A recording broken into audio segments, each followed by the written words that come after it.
दावबायारिफोरनि अनजिमा बांनायानो ओनसोलाव गोजोन आरो रैखाथि लाबोनाय।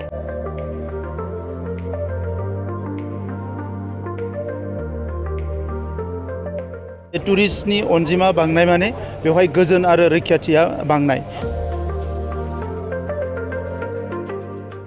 दावबायारिफोरनि अनजिमा बांनायानो खाथि खालानि रायजो राजाफोरनि रांखान्थि जौगानाय।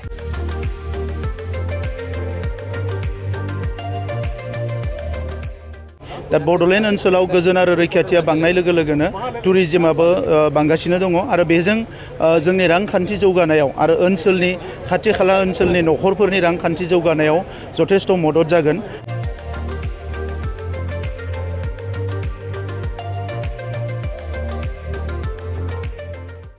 मानास हायुङारि पार्कनि थाखायनो बर' हारिखौ मुलुगाव बयबो मिथिगौ। दिनै मानासनि थाखायनो मुलुगाव बड'लेण्डखौ बयबो मिथिगौ आरो बेवहाय जिखिनि जिब जुनारफोर दङ बेखौ रैखाथि होनायजों लोगोसे बिनि बाय'डाइभारसिटि बिफां लाइफांफोरखौ रैखाथि होनानै फैबाय थानाय समाव जोंनि टुरिज्म इन्डास्ट्रिखौ जौगाहोनो थाखाय बिटिआर सरकारनिफ्राय जों गासैबो नांगौ रोखोमनि हाबाफारिफोरखौ लानो थाखाय थियारि जादों।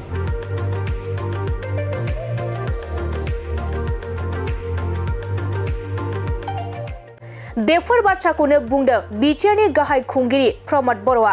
दिनै वर्ल्ड टुरिज्म डे।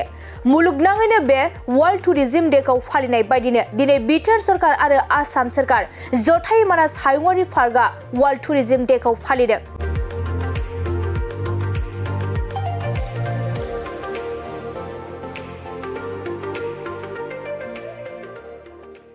दिनैनि वर्ल्ड टुरिज्म डेजों लोब्बा लाखिनानैनो मानास हायुङारि पार्कनि गेटखौबो दावबायारिफोरनि थाखाय बेखेवनानै होबाय।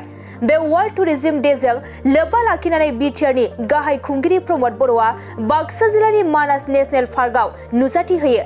लोगोसे खौरांगिरिनि सिगाङाव बिटिआरनि गाहाय खुंगिरि प्रमद बर'आ मानास हायुङारि पार्कनि जिब जुनार आरो बिफां लाइफांखौ रैखाथि होनायजों लोगोसे दावबायारिनि थाखोखौ जौगाहोनायनि थांखि लागोन होननानै बुंथियो।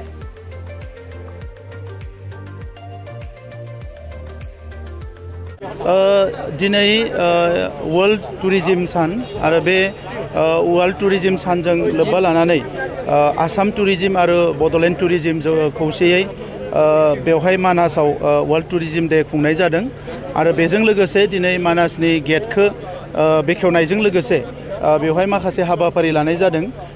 नुनो मोनदों जे बोसोरफ्रामबो जि टुरिस्ट बिनि अनजिमाया बांगासिनो दङ आरो मुलुगाव बेखौ फोथायो जे टुरिस्टनि अनजिमा बांनाय माने बेवहाय गोजोन आरो रैखाथिया बांनाय। दा बड'लेण्ड ओनसोलाव गोजोन आरो रैखाथिया बांनाय लोगो लोगोनो टुरिज्माबो बांगासिनो दङ आरो बेजों जोंनि रांखान्थि जौगानायाव आरो ओनसोलनि खाथि खाला ओनसोलनि नखरफोरनि रांखान्थि जौगानायाव जथेस्थ' मदद जागोन। दा बेनिखायनो जे दिनै मानासनि थाखायनो मुलुगाव बड'लेण्डखौ बयबो मिथिगौ आरो बेवहाय जिखिनि जिब जुनारफोर दङ बेखौ रैखाथि होनायजों लोगोसे बिनि बाय'डाइभारसिटि बिफां लाइफांफोरखौ रैखाथि होनानै फैबाय थानाय समाव जोंनि टुरिज्म इन्डास्ट्रिखौ जौगाहोनो थाखाय बिटिआर सरकारनिफ्राय जों गासैबो नांगौ रोखोमनि हाबाफारिफोरखौ लानो थाखाय थियारि जादों।